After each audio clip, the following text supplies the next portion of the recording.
বন্দেহং শ্রীগুরু শ্রীযুতপদকমলং শ্রীগুরুन् বৈষ্ণবাংশ্চ শ্রীরূপং সাগ্রজাতং সহগণ রঘুনাথান্বিতং তং সজীবং সাদ্বৈতং সাবধূতং পরিজনসহিতং কৃষ্ণচৈতন্যদেবং শ্রীরাধাকৃষ্ণপাদাन् সহগণ ললিতা শ্রীবিশাখান্বিতাংশ্চ। পরমারাধ্যতম পরম দয়াল শ্রী গুরুদেব তথা গুরুবর্গের কৃপা আশীর্বাদ প্রার্থনা করে আজ হরিদাস ঠাকুরের কিছু মহিমা কীর্তন করে শ্রবণপূর্বক আত্মমঙ্গল করবার চেষ্টা করছি। এক সময় ফুলিয়ার শান্তিপুরে হরিদাস ঠাকুর যখন বাস করছিলেন, সেই ফুলিয়া নগরে এক ধনী ব্যক্তির বাড়িতে এক বিষ্ণু ভক্ত সাপুরিয়া তার দলবল সহ সাপ খেলা দেখাতে এসছে। সে বিষ্ণু ভক্ত সাপুরিয়ার শরীরে নাগরাজ, যে অধিষ্ঠিত দেবতা নাগরাজ, তিনি ভর করতেন, অর্থাৎ বিজয় হতেন। বিজয় হয়ে তিনি সব যে মানুষের দুঃখ কষ্টের প্রতিকারের কথা বলে দিতেন। যেমন ভর হয় না, বিজয় হয় না, কালীর বিজয় হয়, কালীর ভর হয়, দুর্গার বিজয় হয়, মনসার বিজয় হয়, শিবের বিজয় হয়, মা সন্তোষীর বিজয় হয়। যারা সন্তোষীর যে সন্তোষীর পূজা করে তার শরীরে বিজয় হয়। বিজয় হয়ে মানুষের দুঃখের কষ্টের কথা তার কাছে যে ভক্ত যায় তাকে এসে বলে দেয়। সুতরাং সেই রকম বিজয় হয়েছে, ভর হয়েছে এক সাপুরিয়ার দেহে। নাগরাজ ভগবান বিষ্ণুর ভক্ত ছিল, সেই নাগরাজ দেবতা, সেই দেবতার ভর হয়েছে। তখন সেই নাগরাজ দেবতা বিষ্ণুর গুণ শুনে নৃত্য করছেন, গুণে নৃত্য করছেন, বিষ্ণুর কীর্তনে নৃত্য করছেন।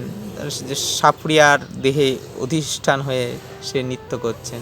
তার সঙ্গে যে সাপুরিয়ার দল ছিল তারা বাজনা বাজাচ্ছেন, কীর্তন গাইছেন, গীত গাইছেন, আর আনন্দে আবিষ্ট হয়ে সেই মেন সাপুরিয়ার দেহে আবিষ্ট হয়ে বিষ্ণুভক্ত নাগ দেবতা তিনি নৃত্য করছেন, কীর্তন করছেন।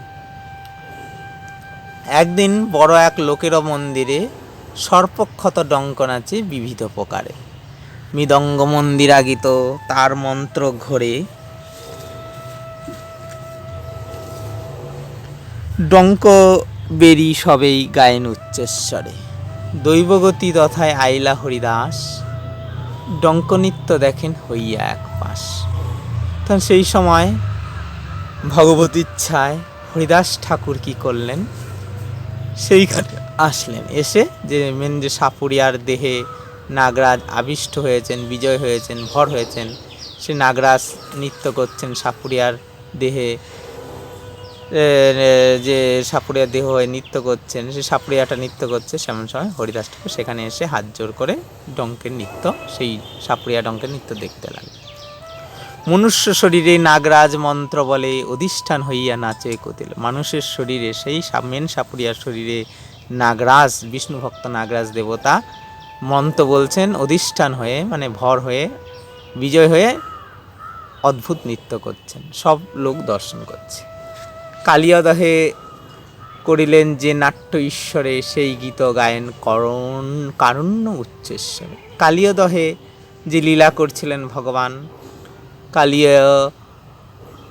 কালিয়কে যে দমন করছিলেন কৃষ্ণ, যমুনার জলে যে কালিয় থাকায় সে যমুনার জল বিষাক্ত হয়েছিল, ব্রজবাসীরা সেই জল পান করলে তারা অসুস্থ হয়ে যেতেন এবং তার বিষে অনেকে মারা যেতেন। কোনো পাখি যদি সেই কালিয়া দহের উপর দিয়ে উড়ে যেত, সে বিষাক্ত হয়ে বিষের আবেশে সেই যমুনার জলে পড়ে মারা যেত। সেই জন্য কালিয়কে দমন করে সেখান থেকে ভগবান কৃষ্ণ তাকে সেখান থেকে তাড়িয়ে দিয়েছিলেন, দিয়ে অন্য একটা স্থান দিয়েছিলেন।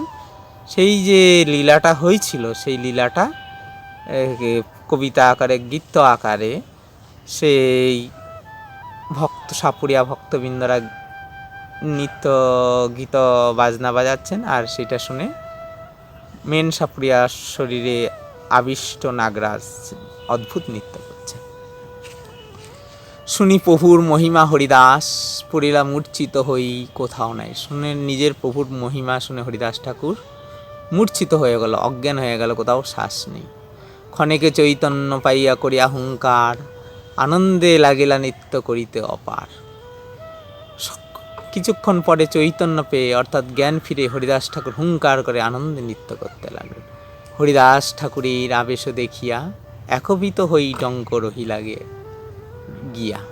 হরিদাস ঠাকুরের যে আবেশ হয়ে ডঙ্ক কী করলো, তার নৃত্য বন্ধ করে এক পাশে দাঁড়িয়ে সেই বিষ্ণু ভক্ত নাগরাজ সেই সাপুরিয়ার দেহে যে তিনি বসে আছেন, তিনি এক পাশে হয়ে সেই সাপুরিয়া সহ এক পাশে হরিদাস ঠাকুরের নিত্য আবেশে দেখতে লাগলেন।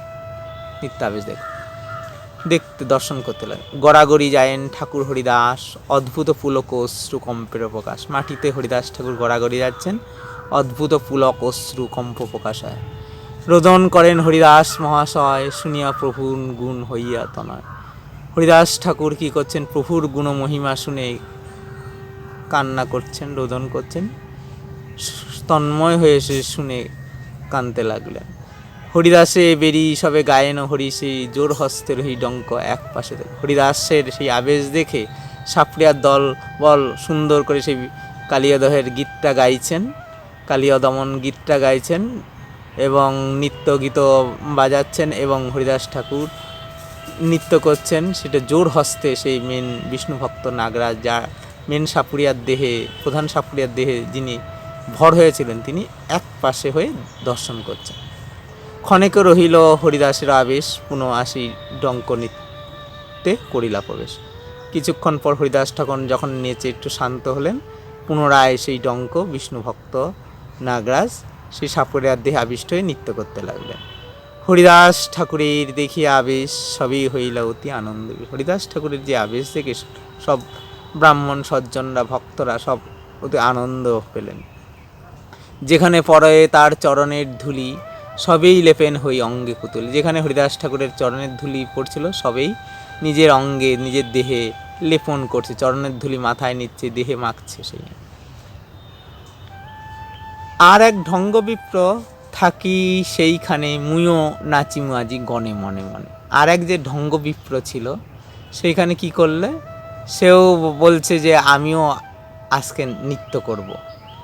বুঝিলাম নাচিলেই অবধ বর্বরে, অল্প মনুষ্য পরম ভক্তি করে। বুঝলাম নৃত্য করলেই অবধ বর্বর যারা বোকালোক, তারা অল্প মানুষ, সামান্য মানুষকেও যার অতি ভক্তি করে। হ্যাঁ, আমি যদি নাচি তাহলে আমি একটা সামান্য মানুষ, তাহলে আমাকেও অবধ বর্বররা পরম ভক্তি করে প্রণাম করবে। এত ভাবি সেইখানে আচারও খাইয়া, পড়িলা যেহেন মহা অচেষ্ট হইয়া। এইভাবে সে কী করে, আচার খেয়ে সেইখানে পড়ে গেলেন।